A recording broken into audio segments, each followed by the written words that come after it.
Hi everybody, I'm Mephisto and this is my review for Guardians of the Galaxy Volume 3. Let's get right into it. It's going to be one part without spoilers and the other part with spoilers. When spoilers are on, I will have this flashing on so you can, beware before you watch the movie. All right, cool. So, without getting into spoilers, on the whole, this is the best MCU Marvel movie since Endgame.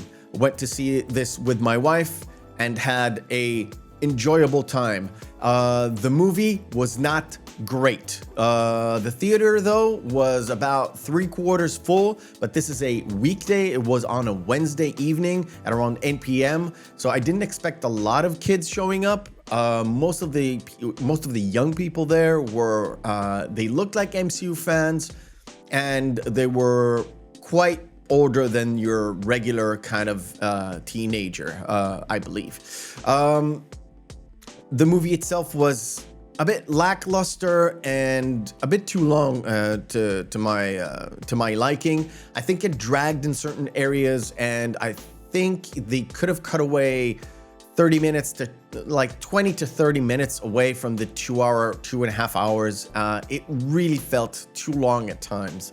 The movie's atmosphere, the whole feel of the movie itself is a lot darker than you would expect from a Guardians of the Galaxy movie type. The first one was a lot of fun. The second one was a little bit darker, but still has a lot of fun.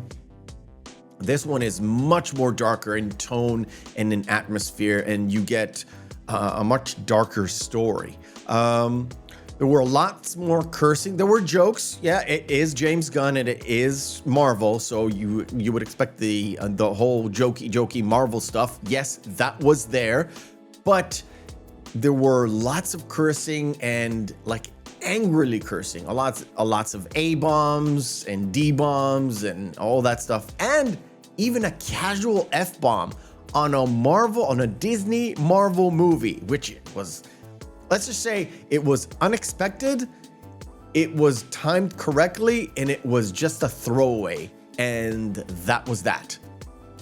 You did get a sense of lots more heart from the characters, a lot of development for all the characters. All the characters had an arc of sorts. All of them had a start and a finish that was very, very different from what we used to in a Marvel movie. So you had a full arc for some characters. They introduced Cosmo the space dog, which I know it is from the comic books, but I'm not a comic book reader, so my perspective was, oh, there's a new character involved, and it had a certain arc in the movie and nice setups and payoffs. The backstory for Rocket. Rocket is going to have a full backstory for this.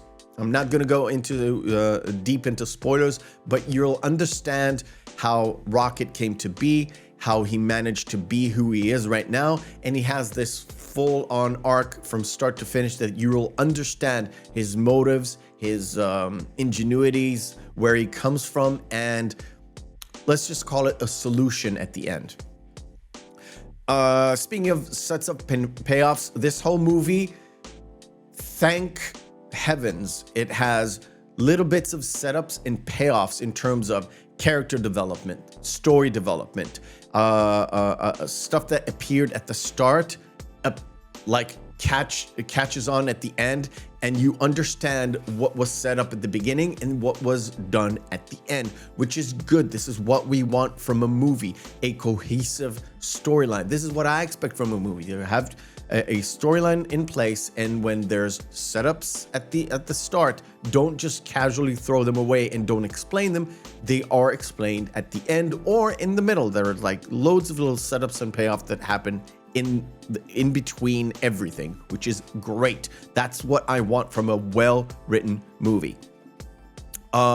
We do get the kind of resolve of the Gamora story, or the fact that this Gamora or this version of Gamora is the one from Endgame at the ending of Endgame and not the one that started in Infinity War because of her dying and all. So we get a little bit of resolution with her. Again, not going into spoilers. I'm not sure it will be for everybody's liking, but it is a sort of a closed chapter. And for this entire movie, there is a sense at the end that a lot of what was started in Guardians Volume 1, it is time to close that chapter in Volume 3, which is fantastic. There is lots of room for the characters to breathe and shine in their own places. Every single character has their own time, their own storyline, their own progression within this particular movie, and throughout their big arc, all throughout the trilogy of the Guardians of the Galaxy, which is great. This is what we want to see. If we know what we know, the fact that James Gunn has left for DC Comics, doing DC stuff, doing Superman, doing Batman, all that stuff. So he's not coming back to do the next Guardian, if there is even a next Guardians. So we want some sort of closure for that particular chapter, and maybe opening up a new chapter later down the line. I have no idea. As for the villain, and this is the last thing I'm going to touch upon in this kind of non-spoilerific thing, is the High Evolutionary. It, to me, felt like a one-dimensional kind of villain. He has one goal in mind, and there's no development, there's no moving, there's no, oh, you think I wanted this, but in fact, I wanted the other thing. That was a big letdown. He's pretty convincing. The actor is pretty good. I liked his acting. He is over the top, kind of, he brings it. Let's just say he brings it. However, I don't think he hit the mark in terms of his own kind of character arc from the start to the finish. You get a lot of flashbacks. You get a lot of flashbacks in terms of telling you a cohesive storyline, but in those flashbacks, you do get some character arc or development, but the High Evolutionary is basically from start to finish, pretty much one-dimensional, which is something I did not like. Now, if you want the number now before the spoilerific territory, it is, to me, a 6, maybe 6.5 out of 10. But like I said at the beginning, it is better than every other single Marvel movie and probably TV show that came out since Endgame. And that includes Black Widow, Shang-Chi, Doctor Strange. What else came out? Thor: Love and Thunder, and Wakanda Forever. It's bar none the best of all of them. Which, I don't know, it's great. So if you don't want to hear any spoilers, thank you for watching. Leave a like, subscribe, all that good stuff, and I'll see you later. Now, we're going to go into spoilerific territory. I warned you. All right. The first spoiler, and something that everybody wanted to know. I've got friends of mine who are on Twitter friends, that literally send me a DM. It's like, is this happening in the movie? Is Rocket dying in the movie? And the answer is very simple. No, it's not. Rocket is actually, although he is missing in most of the parts of the movie in terms of non-flashbacky type story, he is the hero of the movie. He has the best arc from start to finish, and he is vital to the story. His character is the main driving point of the story. Whether he is injured at the start of the movie, so the whole mission is to save him. But because you've got these flashbacks and you got this sort of looking back to the past, you can tell what is building up in his whole character arc, and it explains everything you ever wanted to know about Rocket, including what kind of creature he is. He's a raccoon. In terms of the other characters, we've got Star-Lord's or Peter Quill's full arc being resolved.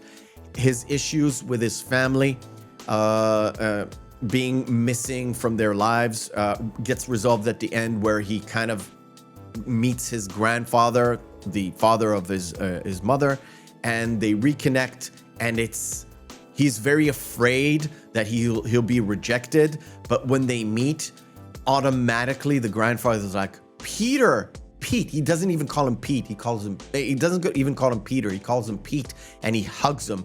And that hug kind of completes Peter Quill's full arc. And in the middle, you got the resolution with him and Gamora, where it starts off him being drunkenly like doesn't want to talk about Gamora. He's still in love with her, and when they do get together in the movie, get back together in the movie, they don't get back together and being a couple, but it starts off with her not knowing him, not knowing his true story, and while she's observing his interaction with the entire Guardian crew, she kind of gets it, and that is her story arc, her coming in very anti-Guardians and coming around to it and understanding the camaraderie. And when she goes back to the Ravagers, because she starts off being a Ravager, she is there accepted as a family. Drax is finally giving a purpose. Drax becomes a father figure, or being reminded that his whole shtick, his whole revenge story started with his wife and child being killed, and he ends up being a father to these adopted kids that they rescue at the end. Again, this is a spoilerific territory, but I'm not going to go through every single point of the story, but he does get a purpose, and it is mentioned right before you get the resolution. They do mention the fact that Drax has not been utilized correctly throughout Volume 1 and Volume 2, and at the end you understand what is his purpose, which is great. Same goes with Mantis. Mantis starts off Volume 2 with being a creature that was created by Ego, and she finds her purpose, and her purpose is getting out there in the world and exploring new things without the Guardians. Before I'll touch upon Adam Warlock at the end. So Kraglin has his own hero's journey, even though he is a side character. He starts off with not be able to use the arrow, and he has this full-on arc where it's literally a scene here, a scene there, a scene there, and he finally gradually understands how to use the arrow and being successful at it after a few failures. You fail and you fail and you fail, and you get up and you keep going, and that is the hero's journey, and you get it at the end. There is a setup for the new Guardians of the Galaxy with Rocket as their leader. Everybody gets a purpose, including Nebula. Nebula decides to help the sort of Ravagers in nowhere to be their, I don't know, mother figure, and the whole team kind of gets dissolved, not before Peter Quill gives the mantle of the captain to Rocket. And at the very end, at the end credit scene, the mid credit scene, I would say, you get to see the new crew, and one of those new crews is Cosmo, the space dog, and Cosmo, the space dog, does have some interaction with Kraglin as well throughout the movie, and that is a little mini arc that gets us set up and payoff at the end. In terms of power gains and power structures, none of the female characters are more powerful than the male, and none of the male characters are more powerful than the women. Every single one has his own power structure and power gains, and it is very, very it is constructed very well, and there's no female girl boss that is MCU type deal. It's pretty pretty tame. The picture that everybody kind of groaned on when Nebula is carrying Peter Quill is literally at the start. He's literally drunk out of his mind. That is it, and it's the only one that you can say, kind of cringy, but it gets resolved. Nothing to worry about there. Before I touch upon Warlock, is Groot. I really disliked the Groot design in this movie. I absolutely hated it. I hated it so much. Plus, there's a moment at the end that instead of saying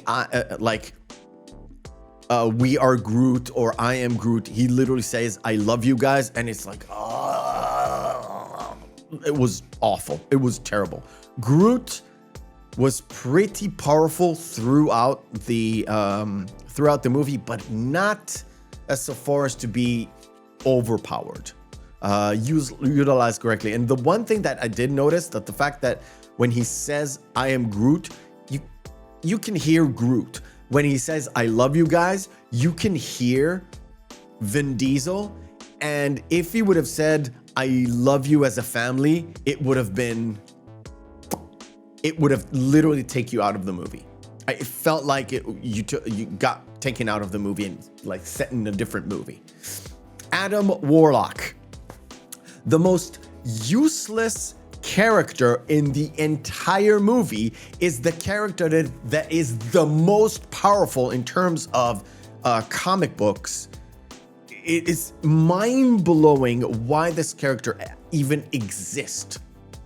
Literally mind-blowing why this character even exists in this movie. I know they set them up in volume 2, but he is the most useless. He acts like a child. They even mentioned that he is a child, that he was just born, even came out of the cocoon earlier than expected because of, I don't know, reasons, because of the high evolutionary leaning on the sovereigns or whatever.